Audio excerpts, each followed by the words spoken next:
Euzu billahi mineşşeytanirracim. Bismillahirrahmanirrahim. Elhamdülillahi rabbil alamin. Ve sallallahu ala Muhammedin ve alihi tayyibin tahirin ve lanetullah ala dâhim ecmaîn. Allahümme accil velikal ferec. Qeyb dövrünün mövzumuzun davamı olaraq deyim ki, yəni fitnə və məyusluq dövrü kimi adlandırılmağı, şiələrin qeyb dövrünün fəsadlarını dərki və çətin dövrü atlamaqları, keçməkləri üçün hazırlıqların bir başqa növüdür deyə hissəsidir.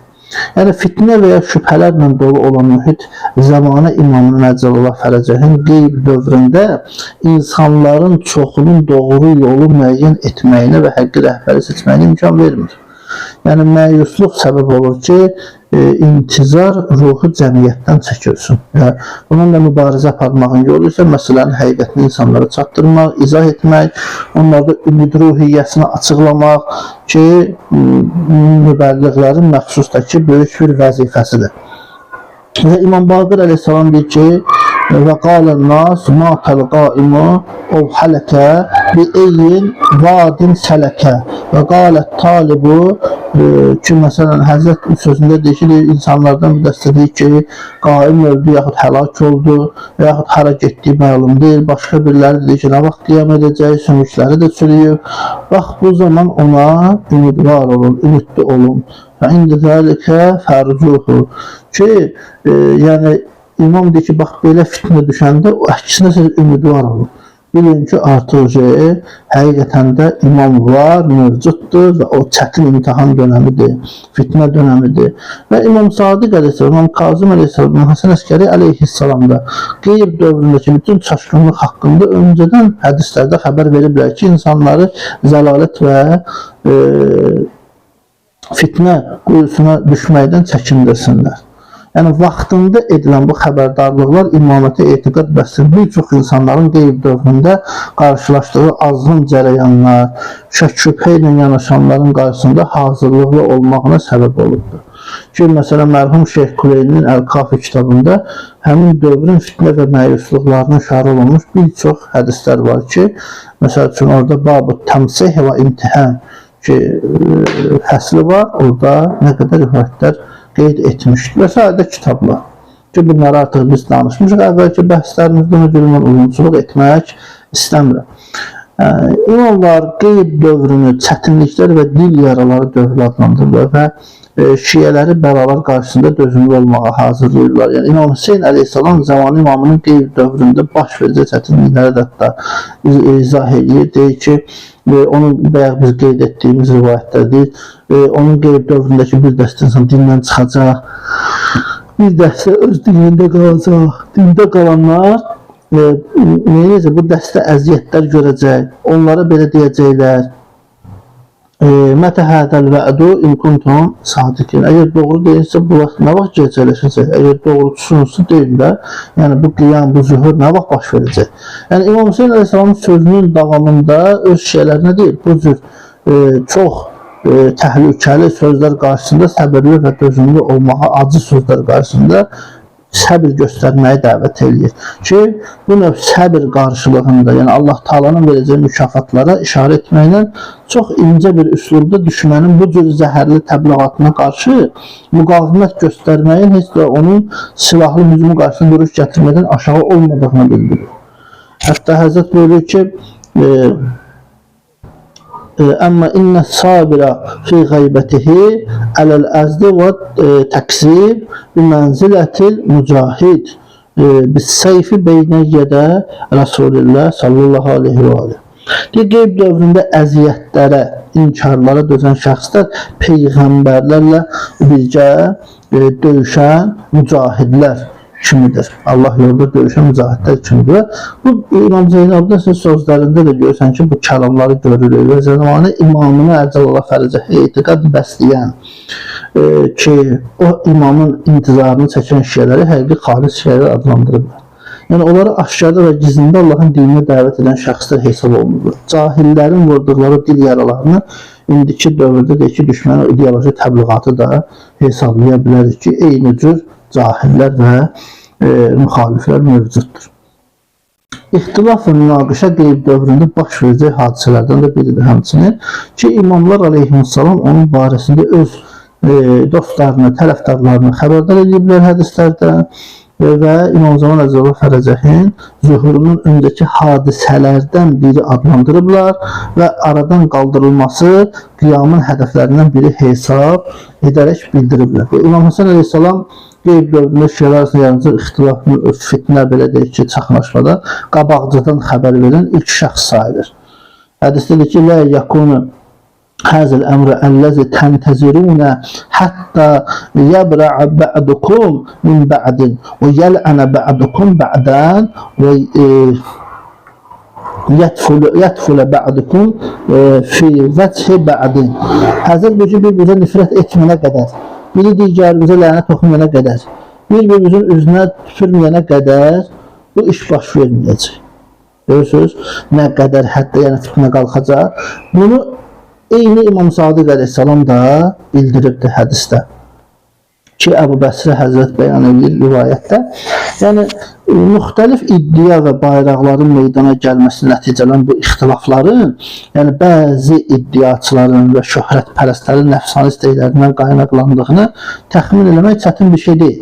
Yəni, hər bir iddiaçı digərini özünə tərəf çağırır, başqalarını və öz mənəmçilik bayrağını qaldırır, insanları özünə tərəf dəvət edir, onları başqasına tərəf getməkdən çəkindirir, öz tərəfdarlarını, rəqibinin tərəfdarları mübarizəyə səsləyir, həqiqi və yalancı iddiaçıların bu cür hərəkətləri təbii ki, barəsində Əhl-i Əleyhisselamın hədislərində qabaqcadan biz məlumatlar görürük.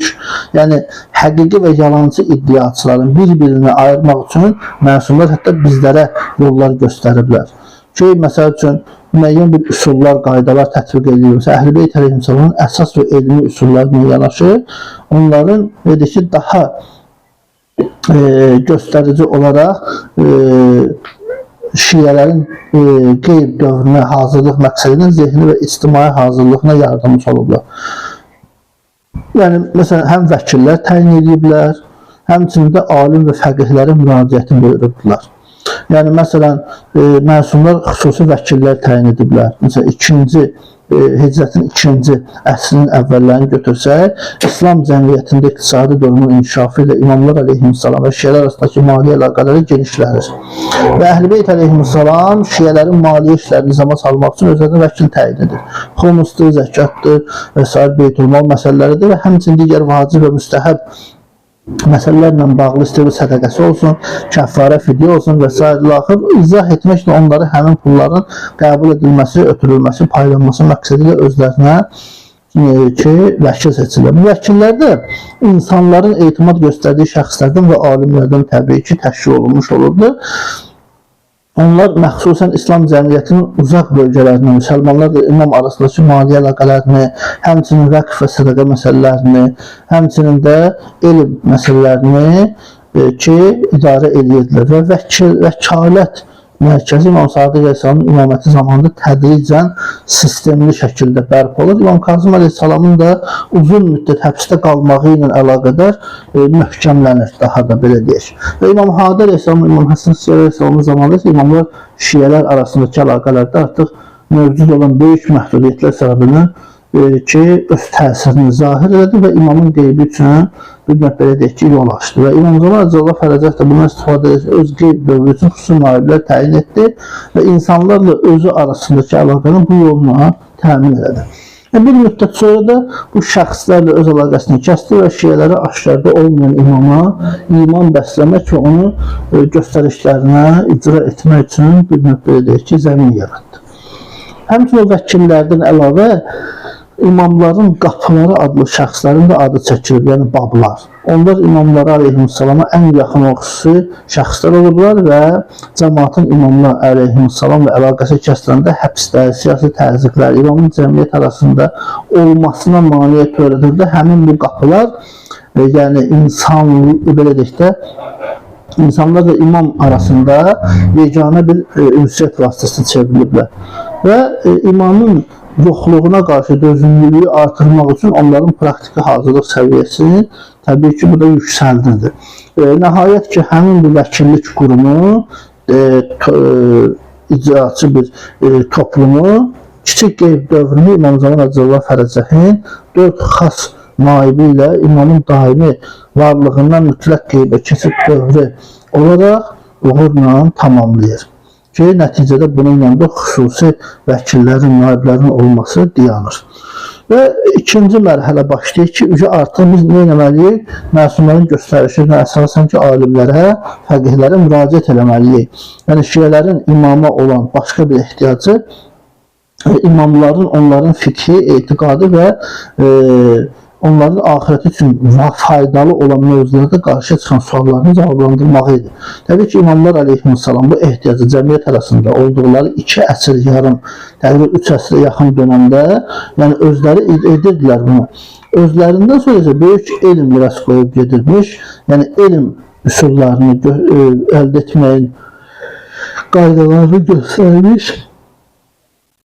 və həmçinin müsəlmanlara nəticə almağı öyrətmişdir. Onlar məntiqi, yəni istihad üsullarını və öz böyük səhabələrini həm öyrətməklə yanaşı, yavaş-yavaş onları lazımi yerlərdə söz sahibi də edirdi və şeyləri tədricən onlara tərəf yönləndirirdilər ki, beləcə bir vəziyyət yaransın ki, ağır və çətin olmayan məsələlər istəyir, ağır və çətin olan məsələlərdə Əhl-i Beyt əleyhissalamın yol açdığı, şərait qurduğu həmin alimlərə müraciət eləsinlər və insanları tədricən buna alışdırsınlar ki, alimlərə müraciət eləməyimiz lazımdır biz əlimiz çatmayanda və ikincisi, bu qeyb dövrü olacaq ki, ona hazırlaşmalıdırlar. Bu hazırlıq dönəmləri idi hamısı. Yəni, Əhl-i Beyt əleyhissalamdan yadigar qalmış böyük bir elm mənbələri, onların təlimləri sayəsində əldə edilmiş ictihad qabiliyyəti, elmi ki, və onlardan əxs edilmiş məşruiyyət şiə alimlərini elmi məsələlər izahında insanları qane etməkdə layiqli davamçılar məqamını yüksəldir və qeyb dövründə şiələrin əməli vəzifələrini müəyyən edir. İctihad yəni lüğətdə çalışmaq, səy etmək mənasındadır. İstilahda, terminologiyada isə şəri hökmləri İslam fikri mənbələrini, yəni Quran, sünnə, yəni hədislər, əql və icma əsasında ələ gətirib, səy edərək o hökmü tapıb çıxartmağı deyilir. Yəni bu məsələ fəqihlərə müraciət məsələsi tədricən və çox yumuşaq şəkildə həyata keçirilir. Bu böyük bir tarixi cəryanın qaynaqlarını Əl-Risalenin kəlamlarında da biz görə bilirik.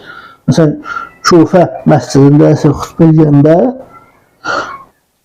həmin xütbəsi zamanı Həzrət Əleyhissalam Kufədəki xütbəsində bir kəlmə buyurur ki, İnqabə əninnas şəxsuhum fələm yəğib ənhum qadimu məbsusi elmihim.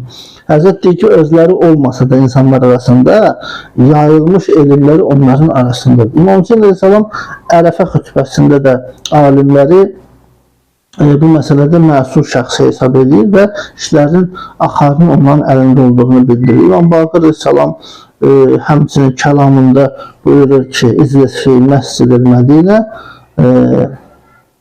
vəftin nas ki, Mədinə məscidində otur və fətva verir. Sonra Müslüm ibn Əbu Həyyə İmam Sadiq Əleyhissalamla sağollaşanda həmin sağollaşma zamanında mənəvi arzuq istəyir. İmam da deyir ki, Aban ibn Təğlibin yanına get, çünki o məndən çoxlu hədis eşidib. İmam Sadiq Əleyhissalam kəlam, etiqad sahəsində də ki, məsələn, Hişam ibn Həkam, Hişam ibn Salim, Həmran, Mümin İttaq və bir çox tələbələr yetişdiribdir əshabın içində və şiələr bu mövzularda onlara müraciət etməyi tapşırırdı. Və həmçinin də Zürarə, Muhammed ibn Müslim, Əbu Bəsir, Ureyd, Cümeyl ibn Dərrac kimi fəqih və ravilər də yetişdirilmiş böyük alimləri var idi ki, ravilərin Muhammed ibn Müslim və Haris ibn Muğeyrəyə müraciət etməyini görə bilərik. Yəni, rical kitablarına baxsaq, bu haqda geniş məlumatlar əldə edərik. Yəni, xülasə İmam Sadiq Əleyhissalamın belə deyək ki, tələbələri Mədinə, Kufə və başqa şəhərlərdə elmi və dini sualları cavablamaq, problemləri həll etmək üçün məsuliyyətlər daşıdı və təyinat alırlar. İkinci Hicrə qəməri əsrinin sonlarında bu vəziyyət çox yayılır və adi hal çevrilir ki, artıq İmam Rıza Aleyhisselamdan alimlərə müraciət etmək olar ya olmaz haqqında yox, hansı alimlərə müraciət etmək haqqında suallar verilir. Hədislərə biz baxsaq. Ki, məsələn, gəlib ki, Yunus ibn Abdurrahman haqqında məsələn, imama sual verin, bir an məsləhət görür, kimdən dinimizi əxs edir, Həzrət Zəkəriyyə ibn Adəmə müraciət edir. Yəni, bu formada biz artıq bunları görürük ki, artıq cəmaət öyrəşmişdir ki, alimə müraciət etmək, onlara təqlid etmək, onların elmlərindən ələ gətirib vəzifələri və inancı formalaşdırmaq olar, heç bir problemi yoxdur, sadəcə kimi onlar tanıya bilmirdilər və tanımayanlar da sual etdikdə imam cavablayırdı. Yəni, İmam Həsən Əskəri fikri məsələlərdə bütün belə deyək ki, adil alimlərə təqlid olunmasında icazəli olduğu şeylərin onlara tabi olmaqlarındakı haqqında dediyi məşhur sözü də biz qeyd edə bilərik ki, Həzrət buyur ki, فَأَمَّ مَنْ كَانَ مِنَ الْفُقَهَاءِ سَائِلًا لِنَفْسِ حَافِظًا لِدِينِ مُخَالِفًا عَلَى هَوَاهُ مُطِيعًا لِأَمْرِ مَوْلَاهُ فَلِلْعَوَّامِ أَنْ يُقَلِّدُوهُ. Həzrət deyir ki, insanlar təqvalı dinin qoruyucusu olan, öz nəfsi ehtiyaclarına müxalif olan, öz imamına itaətkar fəqihlərdən hər avamlar, yəni avam cəmaət ki, həmin o alimlərə, fəqihlərə təqlid eləsinlər. Ki, İmam Həsən Əskəri İslamdan sonra İmam Zaman Əl-Cəlala Fərəcəhdə kiçik qeyb dövründə açıq-aşkarda kəlamında buyurur ki, فَأَمَّ الْحَوَادِثُ الْوَاقِعَةُ فَرْجُ فِيهَا إِلَى رُوَاتِ حَدِيثِنَا فَإِنَّهُمْ حُجَّةِ عَلَيْكُمْ وَأَنَا حُجَّةُ اللّٰهِ عَلَيْهِمْ. Ki, qarşınıza çıxan hadisələr zamanı bizim hədislərimizi nəql edənlərlə müraciət edin ki, onlar mənim sizin üzərinizdə, mən də Allahın onlar üzərində olan hüccətiyəm. Yəni, imam öz xüsusi naiblərinə və bəzi alimlərə icazə verir ki, cəmaət suallarını onlara ünvanlasın, imamlar da, aleyhissalam da sualların cavablarını həmin alimlər vasitəsilə çatdırsın. İstəyir bu kiçik qeyb dövründə olsun, istəyir böyük qeyb dövründə olsun ki, bu bir qayda və yoldur ki, Allahın izni ilə Əhl-i Beyt əleyhissalam bizə göstəriş veribdir və biz də bu göstəriş əsasən böyük qeyb dövründə fəqihlərimizin, müctəhidlərimizin elmindən istifadə edərək şəri və əqidə vəzifələrimizi təyin edib icra edirik. Velhamdülillah Rabbil aləmin.